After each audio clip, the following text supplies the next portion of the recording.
안녕하세요. 세상에가 나온 뜨끈뜨끈한 이슈를 전하는 감선비의 가디슈, 감선비입니다. 여러분, 지금 당장 옆에 있는 콘센트를 한번 보시겠어요? 동그란 구멍 두 개가 뚫린 220V 콘센트 말이에요. 만약 오늘 밤 여러분이 잠든 사이 누군가 이 구멍을 전부 110V용 일자 모양으로 바꿔버린다면 어떤 일이 벌어질까요? 당장 내일부터 여러분의 최신형 스마트폰은 충전 속도가 반토막이 날 거고 머리를 말리던 드라이기는 미풍조차 제대로 나오지 않아 덜덜 떨게 될 겁니다. 에어컨? 냉장고? 아마 집안의 모든 가전제품이 나 배고파서 일 못하겠어 라며 단체 파업을 선언할지도 모릅니다. 그런데 이게 단순히 상상 속의 이야기가 아닙니다. 지금 우리 옆 동네의 일본이 실제로 겪고 있는 2026년 현재 진행형인 눈물겨운 현실이기 때문이죠. 오늘의 이야기는 바로 이 구멍 두 개에서 시작됩니다. 전압이 높으면 전기세만 많이 나오는 거 아니야? 혹은 그냥 돼지코 끼워서 쓰면 되는 거 아니야? 라고 생각하셨다면 오늘 영상 정말 끝까지 보셔야 합니다. 우리가 매일 무심코 꽂는 이 220V가 사실은 대한민국의 가전산업을 세계 1위로 만들고 일본의 소니와 파나소닉을 안방으로 불러들여 무릎 꿇게 만든 원인이었다면 믿으시겠습니까? 2026년 지금 전 세계가 AI 데이터 센터와 전기차 때문에 전력 전쟁을 벌이고 있는 이 시점에 과거 우리 할아버지 세대가 내린 이 결정 하나가 대한민국을 얼마나 거대한 에너지 부국으로 만들었는지 그 소름 돋는 진실을 하나씩 파헤쳐 보겠습니다.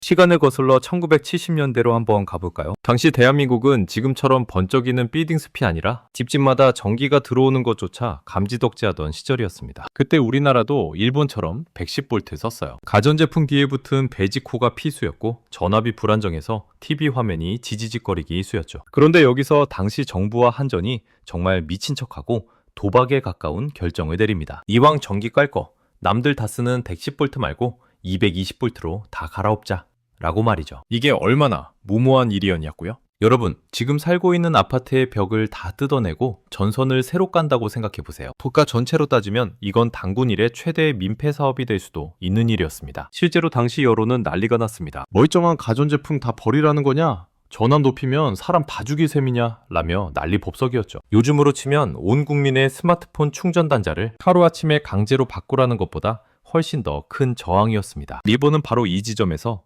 에이, 복잡하게 뭘 바꿔. 그냥 쓰던 거 계속 쓰자 라며 안주하는 길을 택했고 한국은 지금 고생 안 하면 미래에 희망이 없다며 32년간의 지독한 레이스를 시작합니다. 이게 바로 어느 날의 격차를 만든 결정적 한 수였습니다. 당시 한국의 엔지니어들은 알고 있었던 거죠. 전압이 낮으면 무로스가 얇은 것과 같아서 전기를 멀리 보낼 때 줄줄 새나가는 양이 엄청나다는 사실을요. 쉽게 말해 110V를 고집하는 건 구멍난 바구니에 물을 담아 나르는 것과 비슷했습니다. 일본이 지난 수십 년 동안 이 구멍난 바구니로 물을 나르며 보이지 않는 전기 세금을 낼 때 우리나라는 일찌감치 탄탄한 파이프라인을 구축한 겁니다. 자, 그런데 여기서 재미있는 포인트가 하나 있습니다. 일본도 바보가 아니거든요.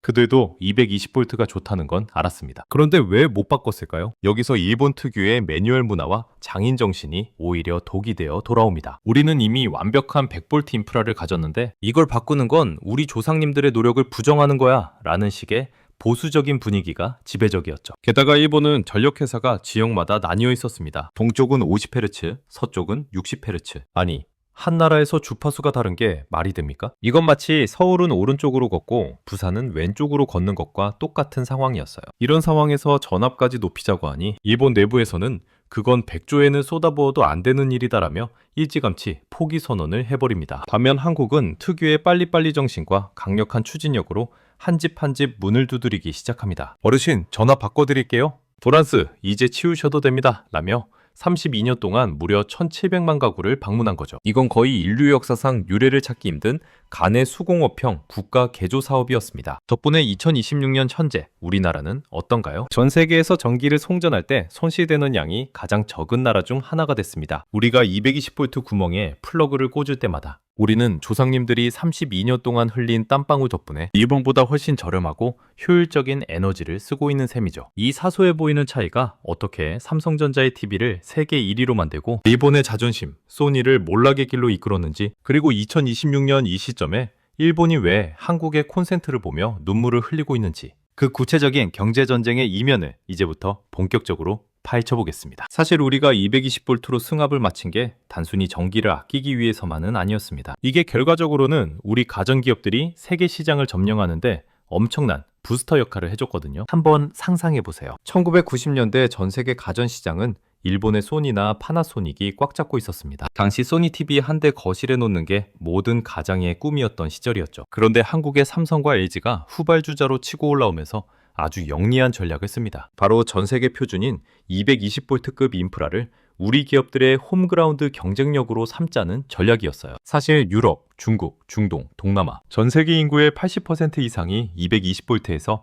240V 사이에 전압을 씁니다. 한국은 국가 전체가 이미 220V로 통일되어 있었으니 국내에서 파는 냉장고나 세탁기를 그대로 배에 실어 유럽이나 동남아에 보내기만 하면 됐습니다. 공장 라인을 수출용, 내수용 따로 만들 필요가 없으니 생산 단가가 뚝 떨어지는 건 당연한 일이었죠. 반면 일본은 어땠을까요? 일본 기업들은 치명적인 이중 부담에 빠집니다. 자기네 나라 안에서는 무조건 100V 전용 제품을 팔아야 하는데 전 세계 시장에 나가려면 220V용 제품을 완전히 새로 설계해야 했거든요. 이게 말은 쉬워 보이지만 제조 공장 입장에서는 그야말로 비효율의 끝판왕입니다. 부품도 다르고 조립 라인도 따로 관리해야 하니 비용이 2배로 드는 거죠. 이걸 경제학에서는 규모의 경제에서 밀렸다고 표현합니다. 한국 기업들이 하나의 설계도로 전 세계 70억 시장을 공략할 때 일본 기업들은 내수용 제품에 발이 묶여 시간과 돈을 낭비한 셈입니다. 특히 에어컨이나 건조기처럼 큰 힘이 필요한 헤비급 가전에서 승패가 극명하게 갈렸습니다. 여러분, 세차장 가서 물 뿌릴 때 호스 입구를 꽉 누르면 물줄기가 훨씬 세게 나가죠?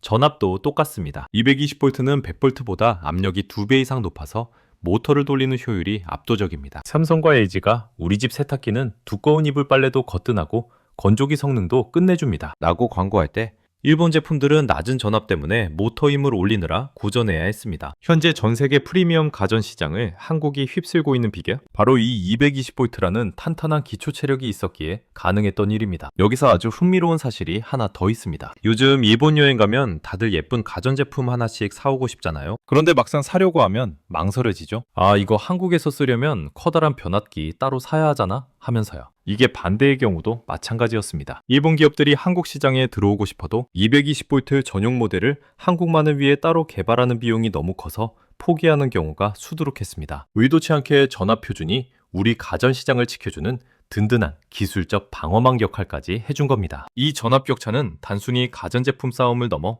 국가의 미래가 걸린 에너지 안보 문제로 번지고 있습니다. 요즘 시대에 가장 전기를 많이 먹는 괴물이 뭔지 아세요?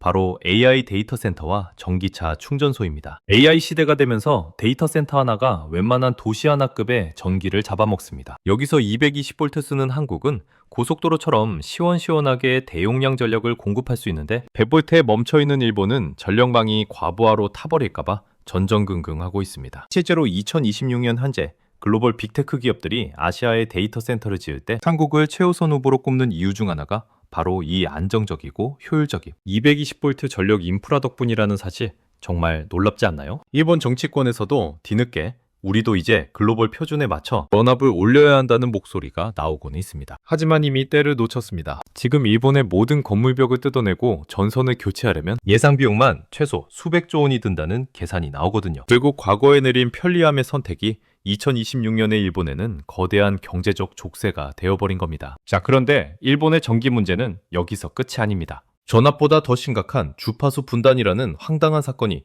일본 열도를 반으로 갈라놓고 있는데요. 재난 상황에서조차 옆 동네의 전기를 빌려주지 못하는 일본의 이 소름 돋는 속사정. 그리고 그 사이를 파고든 한국전력 기술의 실체를 살펴보겠습니다. 자, 앞서 말씀드린 전압 문제도 골치 아픈데 일본에는 이것보다 훨씬 더 황당하고 소름 돋는 문제가 하나 더 있습니다.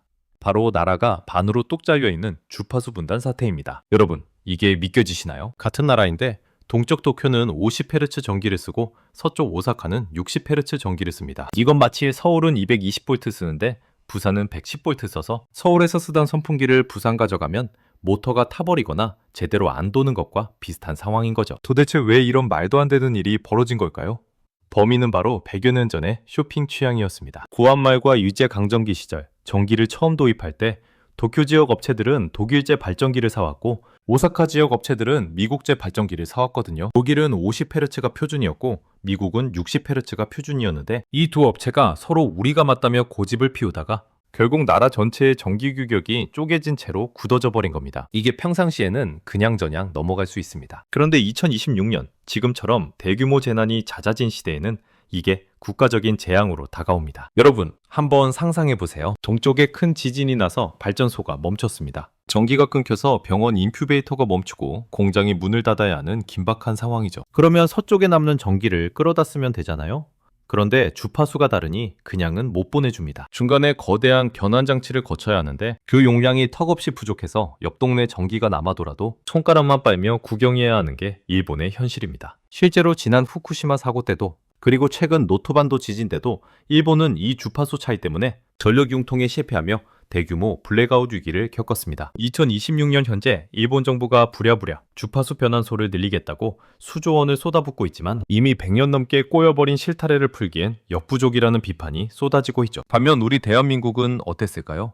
우리도 초기엔 이런 혼란이 있을 뻔했지만 일찌감치 국가의 에너지는 하나로 뭉쳐야 산다는 결단 아래 60Hz 단일 주파수로 통일했습니다. 덕분에 우리는 강원도에서 만든 전기를 제주도에서 쓰고 부산에서 남는 전기를 서울로 순식간에 보낼 수 있는 세계 최고 수준의 전력 고속도로를 갖추게 됐습니다. 일본이 동서로 나뉘어 전력 국어를 할 때 우리나라는 전국 어디서나 같은 품질의 깨끗한 전기를 펑펑 쓸 수 있는 환경을 만든 거죠. 이 차이는 2026년의 핵심 산업인 반도체와 디스플레이 공장에서 승패를 갈랐습니다. 반도체 라인은 전기가 0.1초만 흔들려도 수천억 원어치의 웨이퍼를 쓰레기통에 버려야 할 만큼 예민하거든요. 일본의 갈라진 전력망보다 한국의 단일화되고 강력한 220V 60Hz망이 훨씬 안정적이라는 소문이 퍼지면서 글로벌 기업들이 일본 대신 한국에 공장을 짓겠다고 줄을 서는 진풍경이 벌어지고 있는 겁니다. 자, 그런데 여기서 우리가 진짜 주목해야 할 점은 따로 있습니다. 일본이 전압과 주파수 문제로 쩔쩔매는 동안 우리 대한민국은 이 220V라는 탄탄한 베이스 위에서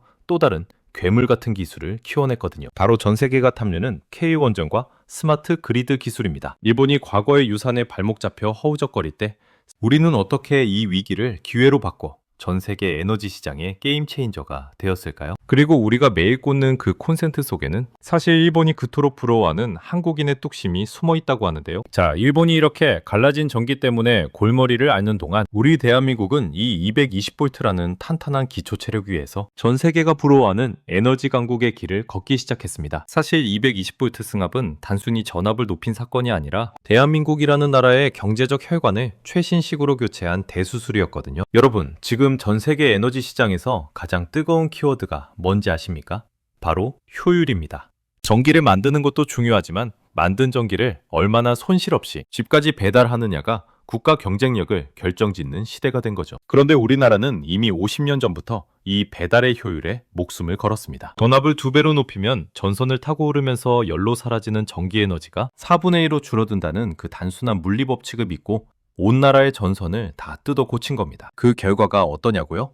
2026년 현재 대한민국의 전력 손실률은 3%대를 기록하고 있습니다. 이건 거의 신의 영역이라 불릴 만큼 낮은 수치예요. 반면 일본은 여전히 100V 전압 때문에 전선에서 줄줄 새나가는 전기를 잡지 못해 매년 엄청난 경제적 손실을 보고 있죠. 일본의 경제학자들 사이에서는 우리가 만약 한국처럼 220V 승합에 성공했다면 매년 원자력 발전소 몇 기 분량의 전기를 공짜로 얻었을 것이라는 탄식이 나올 정도입니다. 하지만 진짜 무서운 건 이 다음부터입니다. 우리 기업들은 이 220V라는 강력한 환경에서 단련되었습니다. 삼성과 LG 같은 가정거인들이 전 세계 프리미엄 시장을 휩쓸 수 있었던 건 처음부터 고전압의 높은 파워를 견디고 효율을 극대화하는 독한 제품들을 만들어왔기 때문입니다. 마치 고산지대에서 훈련한 마라톤 선수가 평지에 내려오면 날아다니는 것과 같은 이치죠. 덕분에 K가전을 넘어 K전력 시스템 자체가 수출 효자 품목이 됐습니다. 전압 승합 노하우부터 시작해서 지능형 전력망인 스마트 그리드까지 전기가 부족해 고민하는 개발도상국들은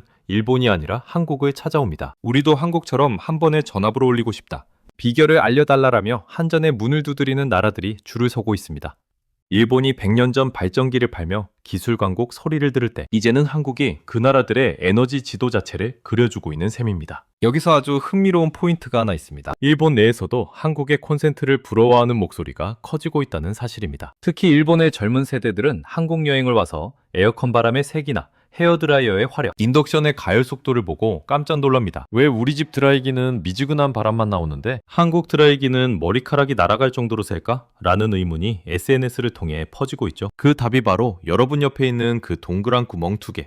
220V에 있다는 걸 알게 된 일본 누리꾼들은 우리는 조상들이 남긴 100V라는 감옥에 갇혀 있다며 자주 섞인 농담을 던지기도 합니다. 그런데 말입니다. 이 승합 사업이 성공할 수 있었던 건 단순히 기술이 좋아서가 아니었습니다. 32년이라는 긴 시간 동안 수조 원의 예산을 쏟아붓고 한 집 한 집 방문에 콘센트를 갈아 끼웠던 수많은 기술자와 그 불편함을 기꺼이 견뎌준 우리 부모님 세대의 인내가 있었기에 가능했습니다. 일본이 비용이 너무 많이 든다, 국민들이 반대한다며 주저앉을 때 우리는 미래를 위해 지금의 불편함을 참자며 하나로 뭉쳤던 그 저력이 오늘날의 압도적 격차를 만든 겁니다. 자, 이제 마지막 질문이 남았습니다. 2026년 에너지 전쟁의 승기를 잡은 대한민국은 이 유리한 고지를 어떻게 지켜나갈까요? 그리고 우리가 매일 무심코 꽂는 이 플러그 속에 숨겨진 다음 세대를 위한 메시지는 무엇일까요? 이 긴 여정의 결론과 함께 우리가 가져야 할 자부심에 대해 정리해드리겠습니다. 자, 이제 32년에 걸친 이 거대한 전기 드라마의 마침표를 찍어볼 시간입니다. 우리가 매일 아침 드라이기를 꽂고 밤마다 스마트폰을 충전하는 그 평범한 일상이 사실은 얼마나 치열한 국가적 투쟁의 결과물이었는지